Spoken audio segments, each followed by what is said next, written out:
Over the last 2 decades, public trust in legacy media institutions has been steadily fracturing. As traditional newsrooms lose their grip on the daily narrative, a massive information vacuum has opened up, and independent creators are rushing in to fill it. One of the earliest and most methodical architects of this alternative news landscape is James Corbett. Operating far from the media hubs of New York or London, he produces his content from a home base in rural Japan. Before he ever picked up a microphone, Corbett built a rigorous academic foundation. He earned a Bachelor of Arts with honors in English literature from the University of Calgary, followed by a Master of Philosophy from Trinity College Dublin. That background in literature directly informs how he investigates the news. Instead of accepting official history, government reports, and corporate press releases at face value, he treats them as narrative texts, scripts written by those in power, waiting to be scrutinized and deconstructed for their subtext. Applying the tools of literary criticism to modern geopolitics turned him into something highly unusual. He evolved from a standard alternative broadcaster into a systematic deconstructor of establishment narratives. He launched the Corbett Report in 2007, just as the technical barriers to independent publishing were beginning to collapse. Looking at this flowchart, you can see how traditional media relies on an ad-supported model, where corporate sponsors inevitably dictate the editorial output. Corbett explicitly rejects this setup. He refuses to take any corporate sponsorships or advertising revenue. Instead, the platform relies entirely on voluntary memberships. His audience pays small monthly or yearly fees to keep the servers running and the content flowing. Because he bypasses the advertising industry entirely, he answers only to his listeners. Absolute financial sovereignty provides the cover required to investigate highly controversial subjects without the threat of a commercial boycott. His entire operation runs on open-source intelligence, or OSINT. He avoids using anonymous leaks. Instead, he synthesizes publicly available data, historical records, and verifiable citations, publishing hyperlinked transcripts so his audience can check the primary sources themselves. A cornerstone of his reporting is a technique called narrative inversion. He takes the establishment's own verified data and uses it to recast mainstream heroes as strategic villains. You can see this methodology perfectly applied in his documentary on the Federal Reserve. This portrait shows President Woodrow Wilson, who signed the Federal Reserve Act into law in 1913. The official narrative presents the creation of this central bank as the birth of a stabilizing public utility. Corbett reconstructs the historical record to argue that it actually formalized a private banking cartel, allowing elite financiers to operate a monopoly from the shadows. Looking at this photograph of the panicked crowds gathered on Wall Street during the crisis of 1907, Corbett argues these events are not natural market failures. He traces a line from 1907 directly to the 2008 crash, framing them as engineered crises used to consolidate wealth through a debt-based system. By cornering the creation of currency, a small group gains infinite leverage. Controlling the supply of money itself serves as the primary engine driving every other form of societal engineering. Corbett expands on this idea in his two-part documentary series, How and Why Big Oil Conquered the World. The series traces the Rockefeller dynasty, starting with the traveling con artist known as Devil Bill, who famously boasted about cheating his own sons. That family ethos of deception passed directly to the man in this portrait, John D. Rockefeller, who used it to build his industrial monopoly.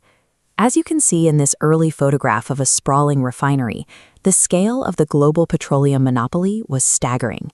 They cornered the market on the energy driving the modern world. But here is Corbett's most provocative thesis.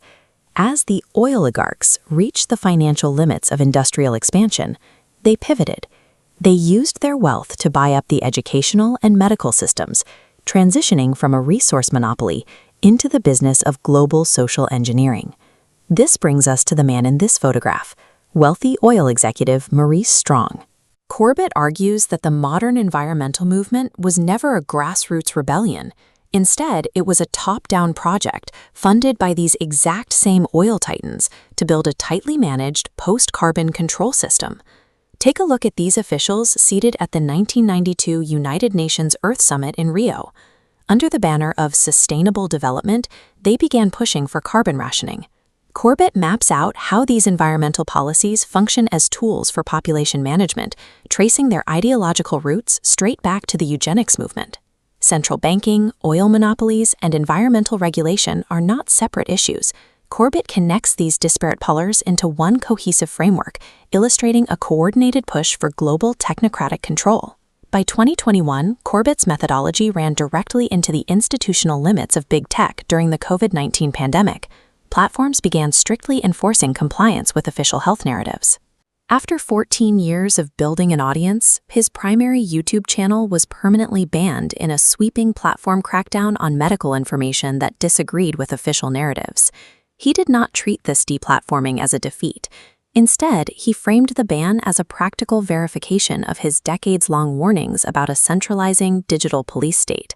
The deletion of a massive, long-standing channel exposed a critical vulnerability.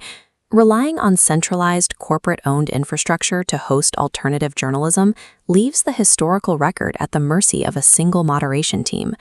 To ensure his ideological continuity, Corbett strategically migrated his entire operation. He moved his video hosting to Odyssey and his written publications to Substack. This animated diagram demonstrates why that move matters. Odyssey runs on a decentralized peer-to-peer blockchain network. Unlike a central corporate hub, this distributed architecture mathematically prevents anyone from arbitrarily censoring content or deplatforming a creator.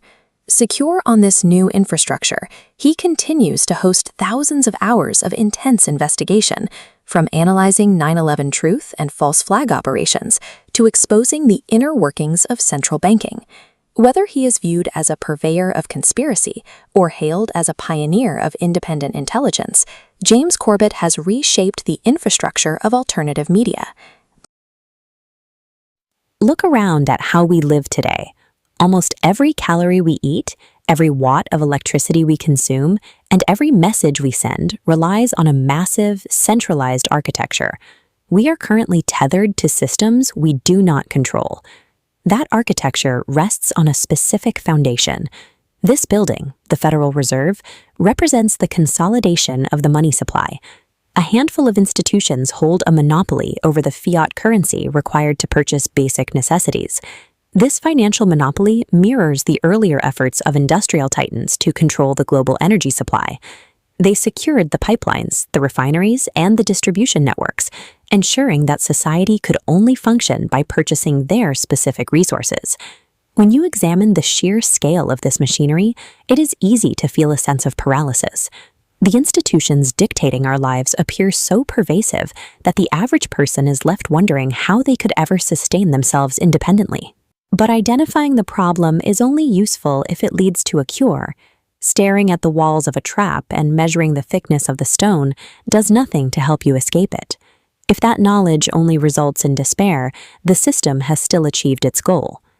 This realization shaped the work of investigative journalist James Corbett. For over a decade, he utilized open-source intelligence to meticulously deconstruct the power structures of central banking, corporate monopolies, and the surveillance state. Mapping the networks of control was only a starting point. Corbett realized that to make the information meaningful, he had to provide the practical tools required for survival outside of those networks. He developed a framework called Solutions Watch.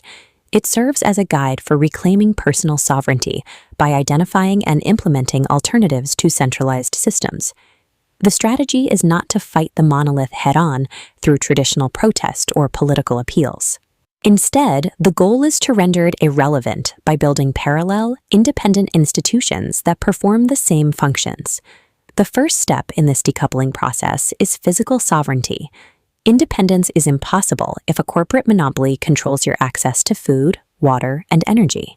Consider the mid-20th century's Green Revolution. While presented as a solution for world hunger, it functioned as a mechanism to place global agriculture under corporate control, replacing local farming knowledge with patented seeds and chemical dependence. That same logic applies to our own bodies. Health sovereignty involves breaking the reliance on an industrial pharmaceutical complex that views human health as a market to be managed rather than restored. The practical actions start at the community level. This includes establishing local homesteads, organizing community gardens, and creating mutual aid networks where neighbors provide for each other directly. Securing your own food and health is a foundational requirement for autonomy. When you can survive without their supply chains, the central authorities lose their most effective leverage over your behavior. Next, we untangle from the central banking system through agorism, voluntary trade outside the view of the state. Relying on fiat currency keeps you in a system designed to track behavior and extract wealth. Corbett's actionable solutions involve everyday economic habits, utilizing decentralized currencies, participating in independent boycotts, and returning to direct bartering. The digital sphere represents the final frontier of centralization. Today, a handful of massive tech conglomerates, working with the surveillance state, govern almost all modern communication and information. Corbett experienced the vulnerability of this system when his primary channel was permanently banned from YouTube. The solution is a migration to blockchain-based distribution protocols. Instead of living on one server that can be cut off, your information is fragmented across thousands of independent devices, making it virtually indestructible. Practical steps include adopting decentralized communication protocols, hosting your own servers, and supporting creators who publish their media on censorship-resistant platforms. Physical, economic, and digital pillars interlock to form a complete blueprint for living. When you integrate these strategies, you are no longer reacting to crises. You are building a new societal structure.